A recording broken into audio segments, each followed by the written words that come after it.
അയലത്തെ കൂട്ടുകാരാം ഹംസ പറഞ്ഞു, അബ്ദു പറഞ്ഞു, ആലി പറഞ്ഞു, അഴകൊത്തൊരു സുന്ദരിക്ക് ഞാൻ പ്രാണനാണെന്ന്. കാണും ഞാൻ അവളൊരു ഭാവം, കണ്ടാലോ പരിചിത ഭാവം.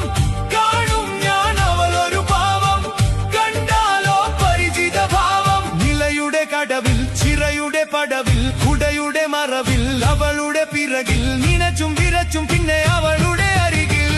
ഈ പ്രേമം എന്തൊരലാക്കാണ്.